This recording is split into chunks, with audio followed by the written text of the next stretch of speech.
The words slither out of my phone, cold and sharp, a shard of ice pressed against my ear.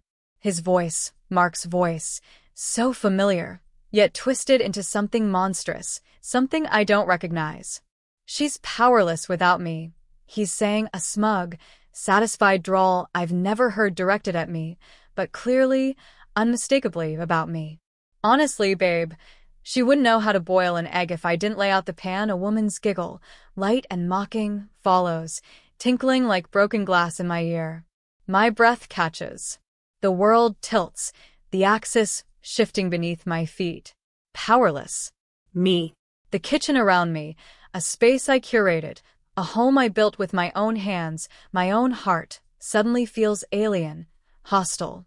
The steam from my forgotten tea ghosts past my face, a phantom caress from a life that just shattered into a million irreparable pieces. The scent of cinnamon and cloves, usually a comfort, now chokes me. He's talking about me. To her. And he believes it. The sheer, unadulterated arrogance of it steals the air from my lungs. The air in my lungs feels thick, stolen, like I'm drowning in my own kitchen. For a moment, I can't move, can't think, can't breathe. If you've ever had the ground beneath you simply vanish, felt that sickening drop into an abyss you didn't know existed, tell me in the comments. I read all of them. And if this is your first time here, finding stories in the shadows where truth often hides, please subscribe. It means more than you know, helps these voices, these hidden heartbreaks, get heard. Our life, before the echo of his voice on that recording, had a rhythm. Predictable, yes, but comforting, like a favorite song played on low, a constant, soothing hum in the background of our days. Sunday mornings were coffee, strong and black for him, milky and sweet for me, and the thick weekend newspaper spread across the old oak table, the rustle of pages a gentle soundtrack to our quiet companionship. Weeknights, a shared meal, often something I'd spent the afternoon preparing, the scent of it, whether it was a slow-cooked stew or a quickly seared fish, welcoming him home. I remember thinking so many times, this is it. This is contentment. This is what people search for. He was my anchor, or so I believed, the steady presence that allowed me to explore my own quiet currents. I handled the quiet things, the invisible threads that wove our life into a coherent tapestry, the bills paid on time, the investments I'd made long before he and I were in us, a portfolio my father had helped me start, one that had grown steadily under my careful management. I managed the running of our home with an efficiency he never questioned, never even truly saw. It just happened. Like magic. His magic, he probably thought. He was the ideas man. He'd boom at dinner parties, his voice filling the room, his hand often resting a little too heavily on my shoulder. And Sarah, he'd say, gesturing to me with a flourish, well, she makes the world go round. Don't you, darling? And I'd smile, a small, practiced smile. He meant it as a compliment, I think. Or perhaps, even then, it was a dismissal, a neat categorization of my worth into a supportive, secondary role. My desires were simple, or so I thought. A partnership built on respect, a shared journey where we walked side by side, not one in front and one trailing behind. I poured myself into that, into us, into him, never imagining the foundation was sand, and I was the only one desperately, futilely, trying to shore it up against the tide. His ambition was a fire I stoked, celebrated, championed. I was his most ardent cheerleader, his unwavering support system. Mine? Mine was the quiet hum of the generator that kept his spotlight shining, a hum so constant he'd long since stopped noticing it was even there. And I was, apparently, happy to be in the shadows. Or so he told himself. So he told her. The audacity still leaves me breathless. The inciting incident wasn't a sudden, dramatic confrontation. It was quieter, more insidious, like a slow leak. It began with the phone, always the damn phone. His specifically. Once an open book, left casually on the nightstand or the coffee table, it had become an extension of his hand, always screened down, always angled away from me. A new password, for work security, he'd said a little too quickly. Then came the late nights, attributed to new projects, demanding clients. Dinners grew cold waiting for him. The shared newspaper on Sundays gathered dust, unread by him. His side of the bed felt increasingly like a temporary lodging. I felt a chill creep into the spaces between us, an unspoken distance that grew with each passing day. I tried to bridge it, suggesting date nights, weekends away. He was always too busy, too tired. Next week, Sarah, he'd promise, his eyes already flicking back to his phone. Things are just crazy right now. The recording itself was an accident, a horrible, sickening fluke. His phone connected to the car's Bluetooth while he was inside a coffee shop, supposedly grabbing a quick espresso before a client meeting. I was waiting in the car, engine off, the city's muted roar a backdrop to my growing unease. I'd meant to call my sister, to voice the anxieties that were starting to solidify in my gut. But his call connected first, an outgoing call, and suddenly, her voice, lilting and unfamiliar, filled the car. "Did you tell her about us yet, Mark?" she'd asked, a playful, possessive tone in her voice. And then his reply, the words that would become the soundtrack to my nightmares. "Not yet, babe. Gotta handle it delicately. She's fragile. And then, the killer line, delivered with that smugness. "She's powerless without me." My world didn't just tilt. It imploded. The sound of my own ragged breathing filled the car, loud and harsh. Powerless. The word echoed, bounced off the leather seats, the dashboard, embedding itself like shrapnel in my heart. Fragile. Was that how he saw me? The woman who'd managed a complex investment portfolio for over a decade, who negotiated the purchase of our home, who'd navigated family crises with a quiet strength he'd leaned on more times than he knew. The early struggles were a blur of disbelief and a pain so profound it felt physical. I replayed that conversation, his words, her laughter, 1,000 times in my head. Each repetition was a fresh stab. My first instinct was denial. There had to be a mistake, a misunderstanding. Maybe it was a prank, a sick joke. But his tone, that smug certainty, was undeniable. I confronted him that evening, my voice shaking, the words tumbling out in a torrent of hurt and confusion. "Who is she, Mark? What was that call?" He looked at me, a flicker of something, fear? Annoyance? In his eyes before the mask of nonchalance slipped into place. "What are you talking about, Sarah? You're being hysterical, gaslighting, pure and simple." He denied everything, accused me of snooping, of being insecure, of imagining things. "You're stressed," he said, attempting a soothing tone that now felt like sandpaper on my raw nerves. "Maybe you need to talk to someone." The implication was clear. I was the problem. I was unraveling. The following days were a torment. I moved through our home like a ghost, the silence thick with unspoken accusations and his blatant lies. Every object, every photograph, seemed to mock me, a testament to a life I now realized was a carefully constructed illusion. Sleep became a battlefield, my mind a relentless projector of his betrayal. I'd stare at him as he slept, this stranger beside me, and wonder how I could have been so blind. The man I loved, or thought I loved, was a phantom, replaced by this cruel, dismissive imposter. I started to dig, a desperate, frantic search for something, anything, that would prove I wasn't losing my mind. Credit card statements I usually just filed away, phone records he thought I never saw. Small, insignificant details began to form a larger, uglier picture. Late-night charges at bars I'd never heard of. Hotel bills from business trips in our own city. Flowers sent to an address that wasn't ours. Each discovery was like another turn of the knife. He was sloppy, arrogant in his deception, so sure of my supposed powerlessness that he barely bothered to cover his tracks. Or perhaps he thought I was too stupid, too fragile, to notice. The rage began to smolder then, a slow burn beneath the layers of grief and shock.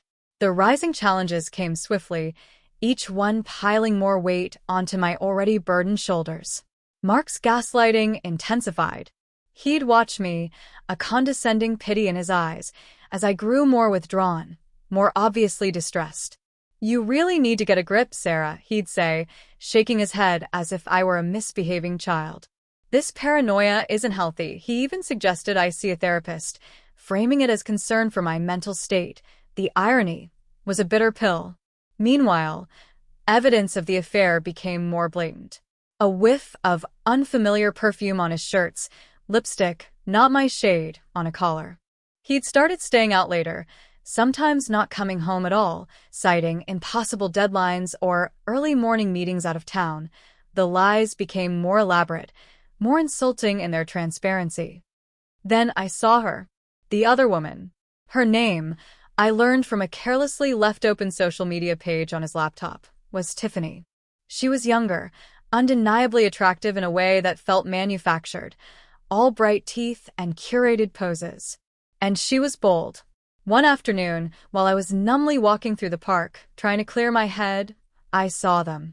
Mark and Tiffany, laughing, holding hands, looking for all the world like a happy couple. They didn't see me. I froze, hidden behind a large oak tree, my heart hammering against my ribs. The sight of them together, so carefree, so openly affectionate, was a physical blow.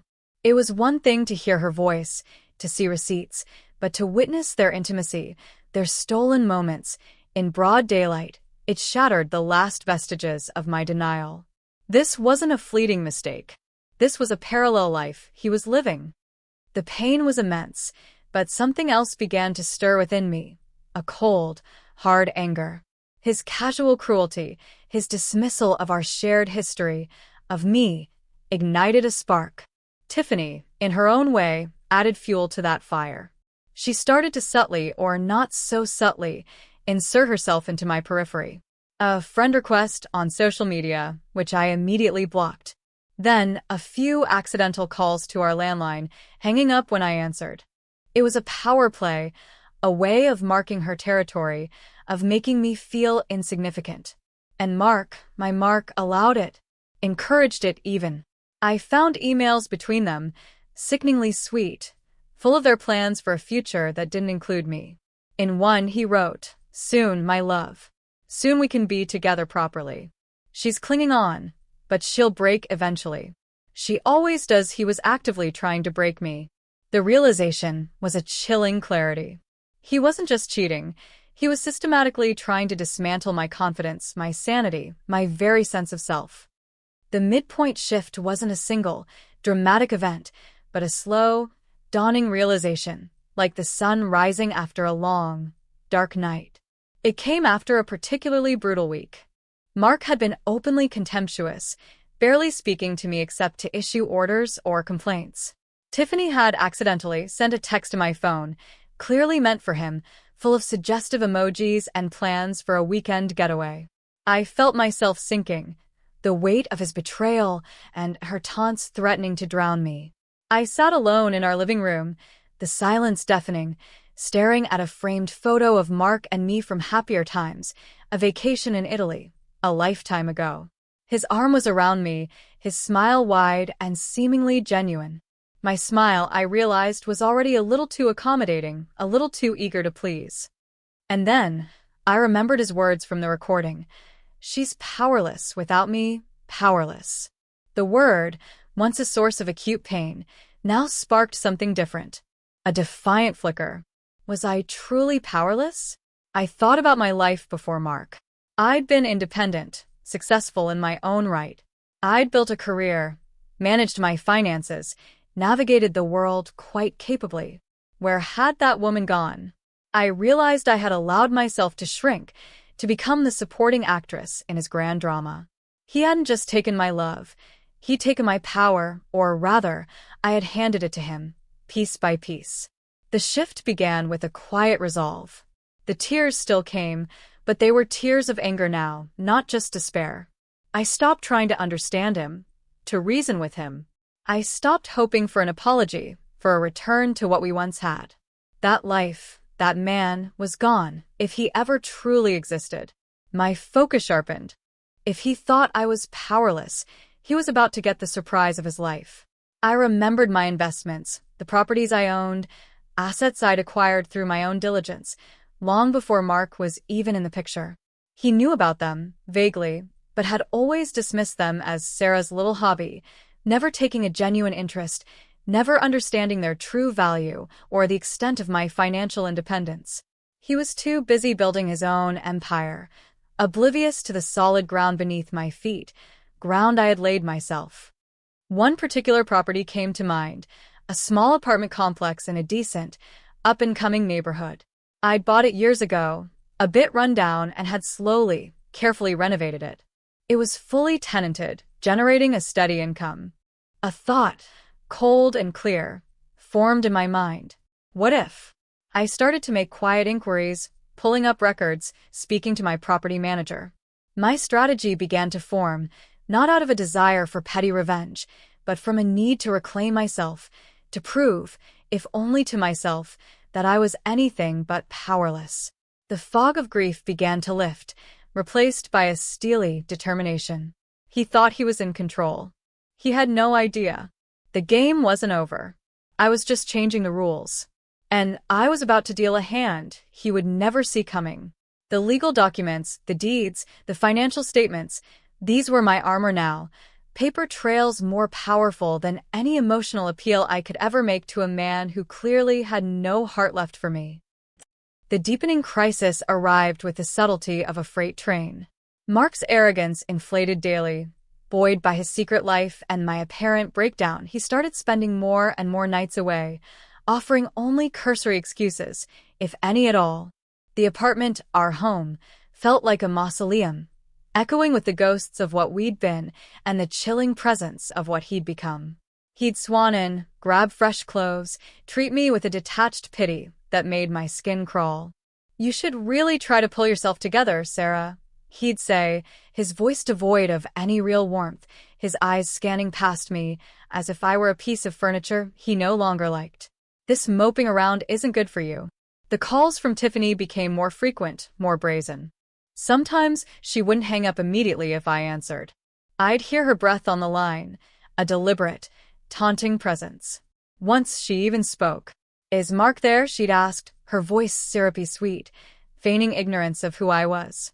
I'd hung up, my hand shaking, the bile rising in my throat. They were a team, united in their contempt for me. They were poisoning the well of my life, drip by insidious drip. The lowest point came during what was supposed to be our anniversary dinner. I, foolishly, had still held on to a sliver of hope, perhaps a misguided belief that the occasion might spark some remnant of the man I married. I'd cooked his favorite meal, set the table with our best china. He arrived 3 hours late, smelling faintly of cheap perfume and wine I didn't recognize. He didn't even notice the effort. He just grunted a hello, tossed his keys on the counter, and headed for the shower. When he emerged, he glanced at the table. "Oh, right. Anniversary," he said, as if remembering a minor dental appointment. "Look, Sarah, I'm exhausted. Can we just not tonight?" He didn't meet my eyes.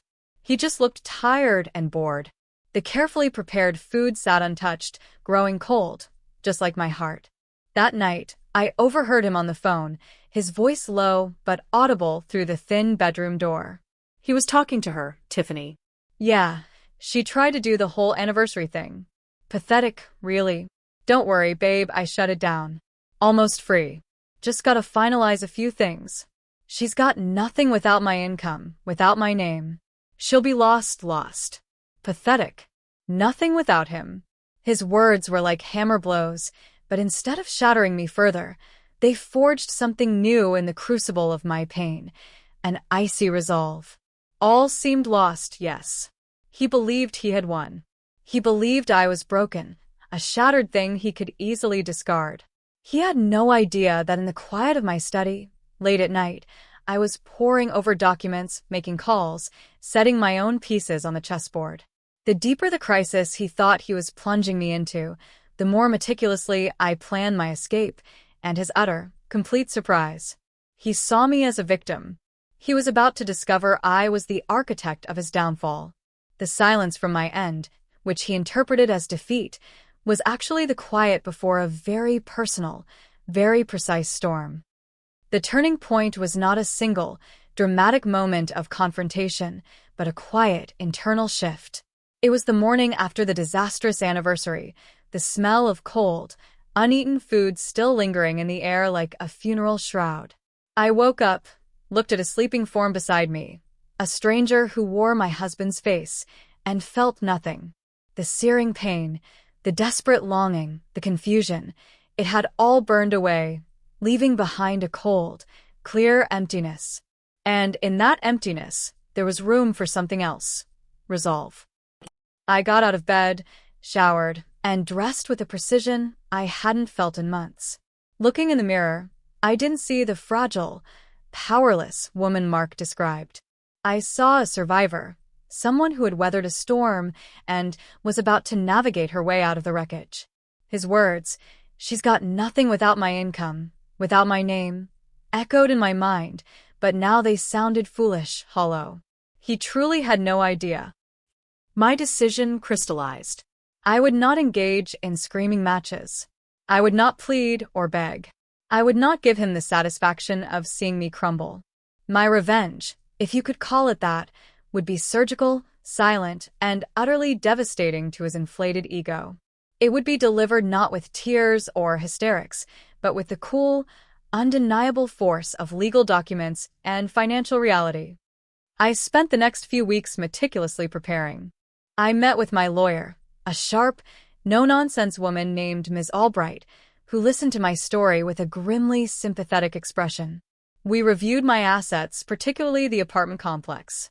It was solely in my name, purchased with funds from my inheritance and my own premarital earnings. Mark had never shown any interest in the details, dismissing it as your little project. He had no legal claim to it whatsoever. A grim smile touched Ms. Albright's lips.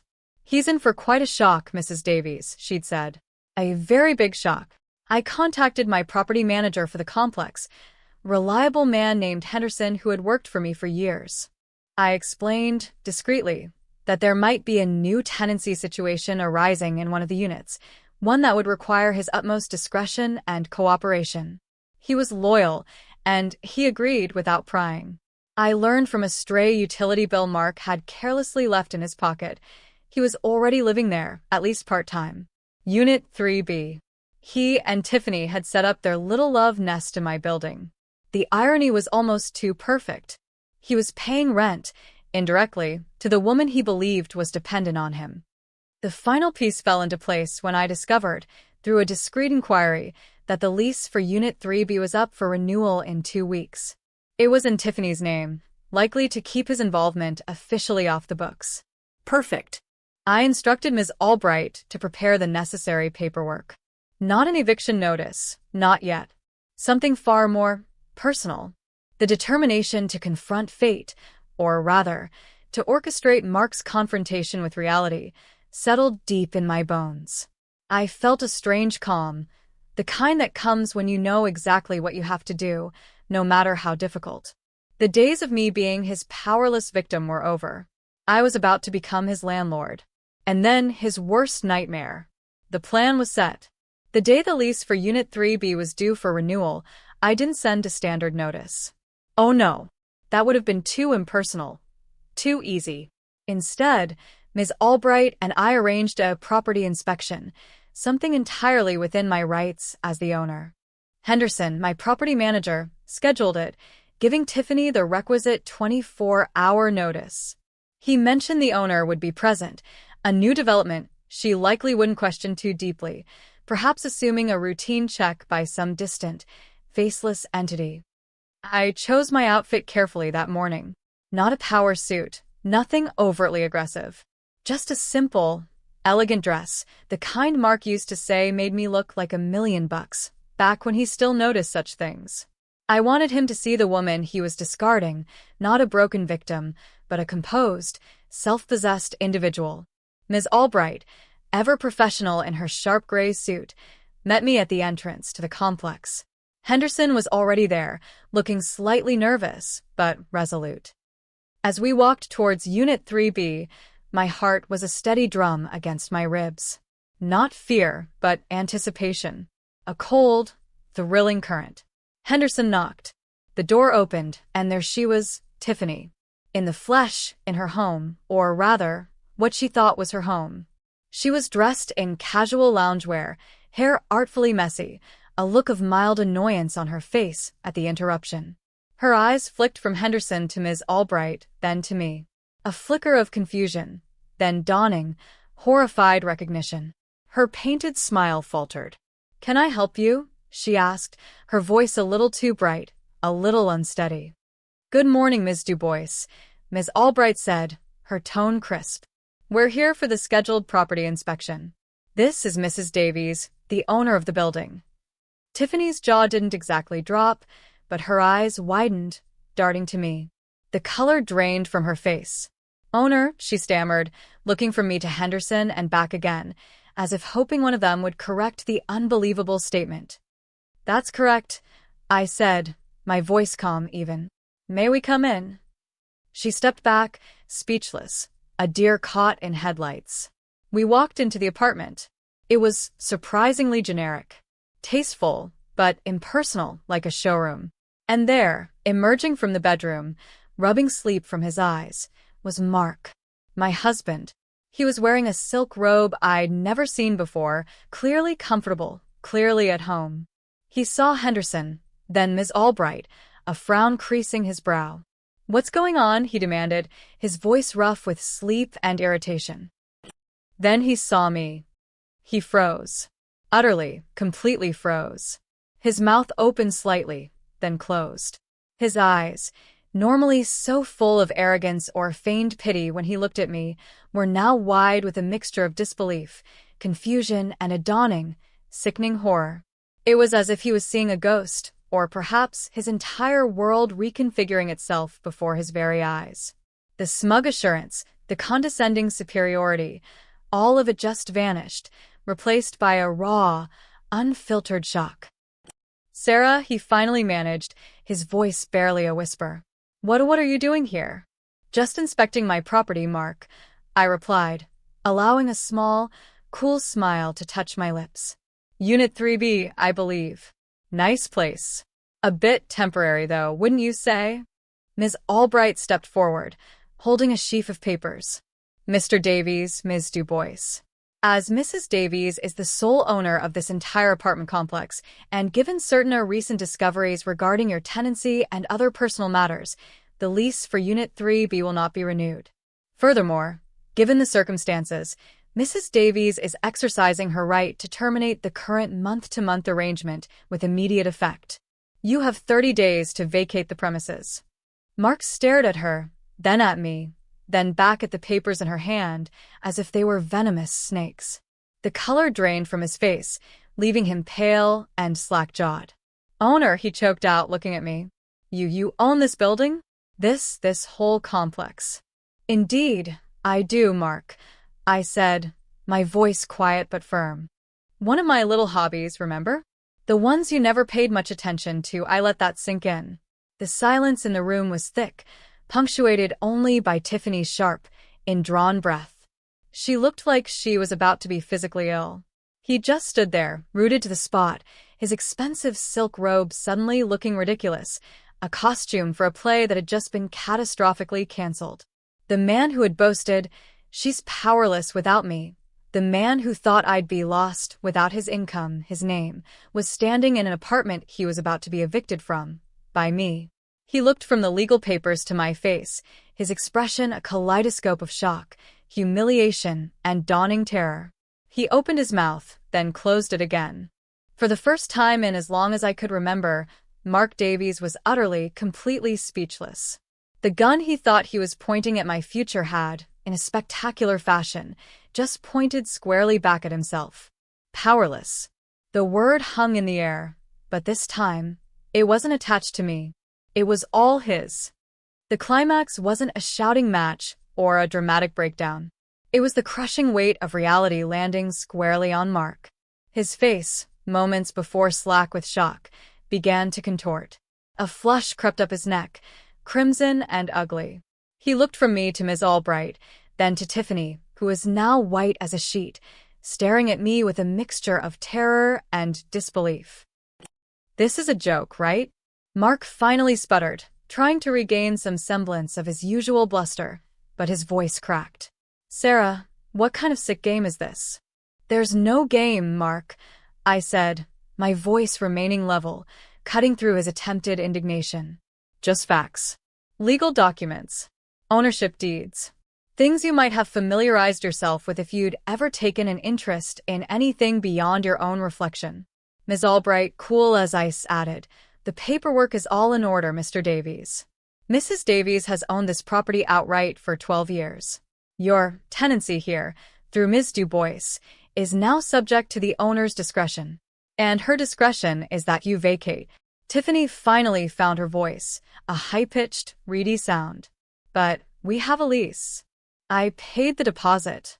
You can't just kick us out." "Your fixed-term lease expired yesterday, Ms. Du Bois," Ms. Albright stated, tapping the documents. "It reverted to a month-to-month, which, under state law and the terms of said lease, can be terminated by the landlord with 30 days' notice for any reason, or no reason at all. And frankly, given Mr. Davies' connection to the owner, I'd say there's ample reason." Mark's eyes darted between us, a caged animal looking for an escape route where there was none. "You can't do this, Sarah. After everything, after all our years together. This is vindictive." A humorless laugh almost escaped me. "Vindictive, Mark? Is that what you call it? Or is it simply consequences?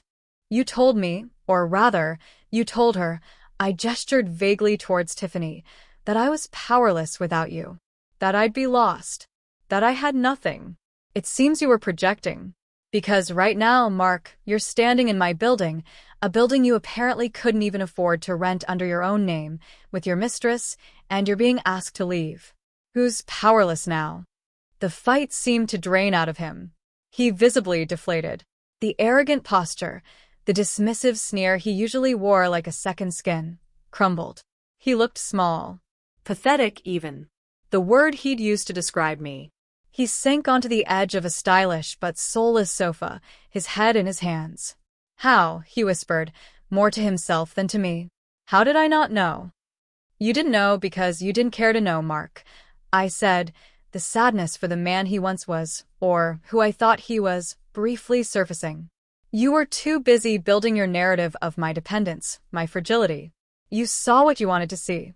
Tiffany, sensing the shifting power dynamic, started to edge away from him, her eyes wide and calculating. Perhaps she was realizing that the man she'd hitched her wagon to was not the financial titan he'd pretended to be. 30 days, Mr. Davies, Ms. Du Bois," Ms. Albright reiterated, placing a copy of the notice on the coffee table in front of him. "Mr. Henderson will conduct a final walkthrough on that date to ensure the property is vacated and in good condition." I looked at Mark one last time, truly looked at him. There was no triumph in my heart, not really. Just a profound, aching sadness for the years wasted, the love squandered. But beneath the sadness, there was also a quiet strength, a sense of reclamation. I had faced the betrayal, the humiliation, and I had not broken. I had, in fact, turned the tables in a way he could never have conceived. Without another word, I turned and walked out of Unit 3B, Ms. Albright and Henderson following. The click of the door closing behind me was one of the most satisfying sounds I had ever heard. It wasn't just the closing of a door to an apartment. It was the closing of a chapter, a painful, toxic chapter of my life. The building didn't just hold its breath. It felt like it exhaled with me. As I stepped out into the sunlight, it felt brighter, cleaner. The air fresher. The world, my world, was mine again. The aftermath was quiet. Surprisingly so. Mark didn't contest the eviction. Perhaps his lawyers, upon seeing the undeniable proof of my sole ownership, advised him against it. Or perhaps, for once, he understood the futility of fighting a battle he had already so spectacularly lost. He and Tiffany moved out within the 30 days, leaving Unit 3B spotless, almost clinically so, as if trying to erase any trace of their presence. I never heard from Tiffany again. Good riddance. Mark, however, was a different story. The divorce proceedings were initiated by Ms. Albright almost immediately. His attempts to claim a significant portion of marital assets, were severely hampered by the clear paper trail of my pre-existing wealth, the properties and investments held solely in my name long before our wedding. His belief that my little hobbies were insignificant came back to bite him hard. The man who assumed I was financially dependent on him discovered, to his chagrin, that the opposite was closer to the truth. His income, which he lorded over me, was modest compared to the quiet, steady growth of the assets I managed. The legal battle was draining, but Ms. Albright was a shark, and my documentation was impeccable. Paper trails, indeed, proved more powerful than his bluster or his wounded pride. There were a few pathetic, late-night calls from him in the weeks that followed. Sometimes pleading, sometimes angry, sometimes a bizarre mixture of both. He tried to appeal to our history, to the good times, conveniently forgetting his systematic dismantling of that history. "How could you be so cold, Sarah?" he'd asked once, his voice thick with self-pity. "Cold," I'd replied, my voice even. "No, Mark." "Just done." I learned to let his calls go to voicemail. Eventually they stopped. The final divorce decree came through 6 months later.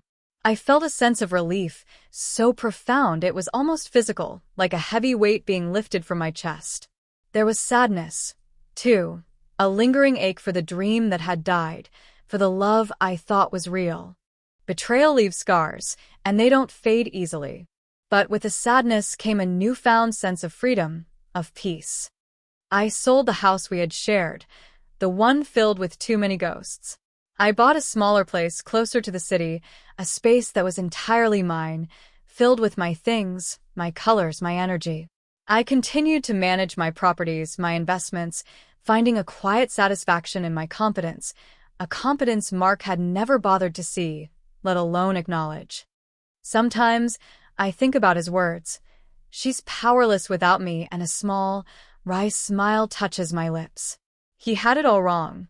It wasn't that I was powerless without him, it was that he was blind to the power I'd always possessed. My strength wasn't loud or boastful, like his.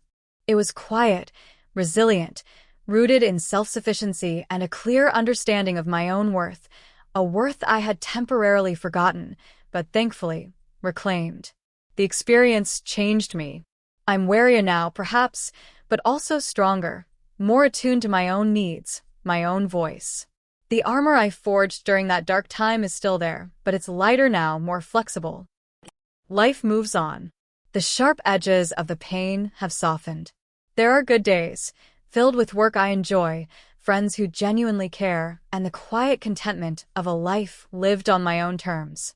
The empire he thought he was building crumbled to dust. My little hobbies, as he called them, continue to thrive. It's a bittersweet victory in some ways, because a part of me will always mourn the man I thought he was, the future I thought we had. But the sweetness, the quiet satisfaction of knowing I stood up for myself, that I navigated the storm and came out whole on the other side, that part is undeniably, deeply satisfying. He underestimated me. He defined me by his own limitations. And in the end, that was his greatest mistake. If this story hit close to home, if you've ever had to reclaim your power from someone who tried to diminish you, I'd love to hear your version in the comments. Your strength is valid. Thanks for being here, for listening. Subscribing helps bring more of these stories to life, stories of resilience and quiet victories.